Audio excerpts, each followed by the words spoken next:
This copyrighted telecast may not be reproduced, retransmitted, or used in any form without the authorized written consent of NASCAR Broadcasting. NASCAR would like to thank all of our loyal fans for your continued support, and we hope you enjoyed today's broadcast.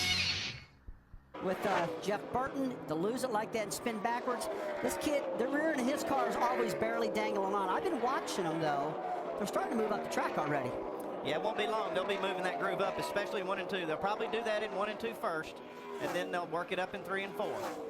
And one car way up across the racetrack as they are using, that is the 32 of Michael Waltrip, and he has slammed that wall. Talked about the groove moving up. He moved up and abruptly into the concrete with heavy right side damage. Michael Waltrip's a really good driver running the top lane of the racetrack. I'm surprised that he got in the wall because he's really an expert at running the top line. And I believe maybe that top line really wasn't clean. Entering turn 3. Guys, you see him go down into turn 3. He's pretty high in the track. Let's listen to it. The noise you heard going at the corner, the air dams are bottoming out. That's the front air dam in the car that seals off for aerodynamics. He got into the dirty part. Welcome back to the Nicorette 300. We are under yellow for the 3rd time today, and there is the heavy, heavy damage on the Toyota of Jason Leffler. Let's show you again what happened just a moment ago in turn 4.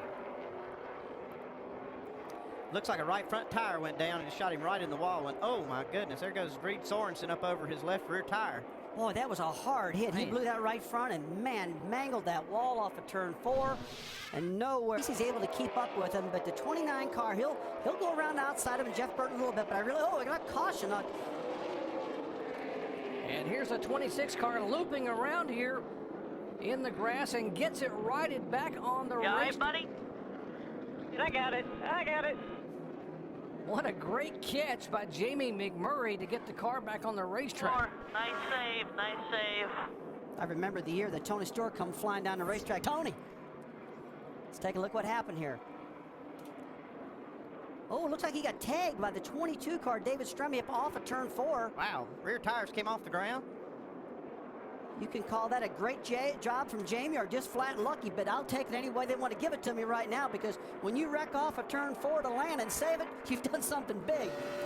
Quite this bad. Oh my goodness, we got some damage here with the 14 car. Well, that's not baking powder we see puffing out of the back of that car. He's got heavy damage, and Kyle Krisiloff was supposedly going to be the lucky dog award winner during this caution flag. But he wasn't very lucky at all. Let's take a look what happened here, because he's a lucky dog. He looked like he's flying. Oh, he's flying back up to the front, and that is something you really got to be careful with. The 33 car, Tony Raines, is warming his tires up, and the spotter always needs to tell the guys, here comes the car a lap down to get it back. I want you to look at this. Oh, trouble on the racetrack, Tim, as we jump in here. The 47 car of John Wood has damage on both ends, and that was Stephen Wallace, the 19-year-old, also involved. Jerry, I saw it coming. The 66 and a 47 were racing to get their lap back there. The first car is a lap down that made it 3 wide off at turn 2. It looked like the 47 car was in the center coming off that corner and just lost it and got up and outside. And, you know, you talk about reading things. I watched that for a couple laps. You could see it happen. Let's take a look here. Moving up the racetrack on the outside of the 25. 47 loses it, comes back around and takes out the 66 car. It's just it's a classic case of getting aero loose again. We've talked about it time after time, and just a racing accident. See, just moves up the 47. Here's the reason for the caution flag. The 16 car, Todd Cleaver, and Sam Hornish behind him in the 12. Let's take a look at this. We heard Hornish's radio earlier said he tried to cross over underneath him and just barely got into him. Let's take a look right up his tail. He's trying to get to the bottom of the track, but it looks like he just didn't give him enough room. Got into the 16 and turned him into the wall. Yeah, you can definitely see the contact. Now, let's follow along one more time here. Now that's way in the straightaway. Clear. Yeah, that was just a major mistake on Sam Hornish's part. I'm sure he didn't mean to. Last pit stop, he came in, no fuel, guys. They are rolling the dice, keeping that car as light as possible. He was a little frustrated. He had to hold off and take care of those tires. He kept asking his crew chief, PK, tell me when I can go. I don't want to wait too long. Let me know when I can go. Remember, Carl Edwards looking for his first win of 2007 right now, running 5th. And as for Kyle Busch, he's worked his way back up to 6th position. They were hoping to run through a lot of the traffic, then get a caution to bring them back closer to Jeff Burton. Right now, Kyle locked in a tight fight to try and move his way up through the top 5, following Carl Edwards in case he came in traffic. The laps are running out. Even if the caution came out now, it might not do them any good. What a way to lose a race. All right, here's your leader. That is the 29 car of Burton. Here is 2nd, 3rd, 4th, 5th, and 6th. As now Kevin Harvick has been able to go by Matt Kenseth to take the 2nd spot away. Harvick to 21, Kenseth to 17. And now guess who is in the 4th position? That is the 5 car just getting to the inside of Carl Edwards. The 5 cars took some dicey moves off of turn 2. He's trying to split the center. He's trying to right there, not going to make it. The lap before that, man, he just barely cleared Casey Kane coming off of turn 2. Casey's closing back on his bumper right now because the 5 had to get out of the throttle for the 60 of Carl Edwards just then. He lost his momentum. Remember, we have had 4 different winners in the first 4 events of the year. Jeff Burton won last week at Las Vegas. Kevin Harvick won at Daytona. Matt Kenseth won at California. And those guys are all running in the top 4 or 5 here right now in the final laps at Atlanta Motor Speedway. 5 to go, bud. 5 to go. 5 more smart ones. Next guy for position ahead of us is the 88. Just keep that rhythm. Looks like without a caution, Kyle Busch won't be able to get to Jeff Burton. But if he got a caution, his car is faster than Jeff Burton. Oh, I started to say, Andy, if he gets past the 60 car and a caution flag comes out, Jeff Burton doesn't want to see that because this kid in this 5 car is flying right now. A caution flag will tune him right back up. The 29 car of Burton and the 21 car in 2nd spot of Harvick. They're both owned by Richard Childress Racing.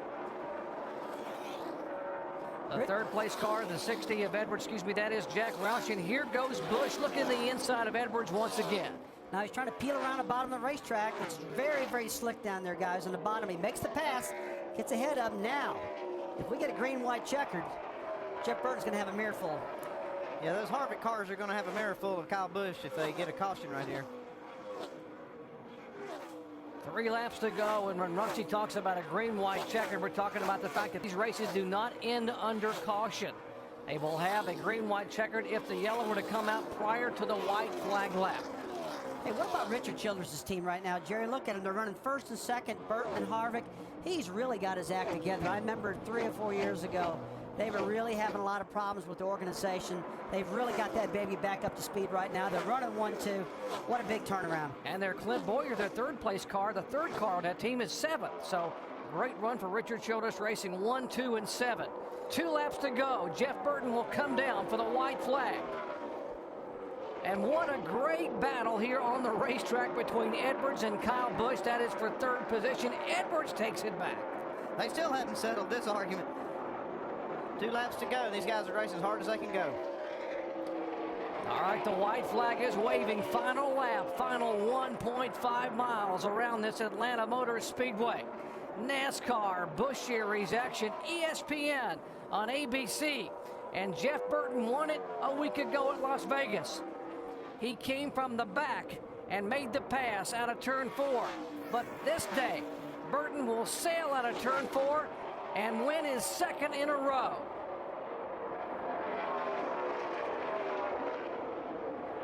Woo, wait a second, over. Well, glad that thing it's over. I bet he is glad it's over. He was concerned about those tires. He made it. That last caution flag, Andy, saved him all. He's a smart race car driver. He had a problem with the tire early. He kind of pedaled his car back, took his time getting up through there, and when it's time to go, he just let it rip, took off to the lead, and nobody could touch him. Richard Childress, what a great day for Childress here.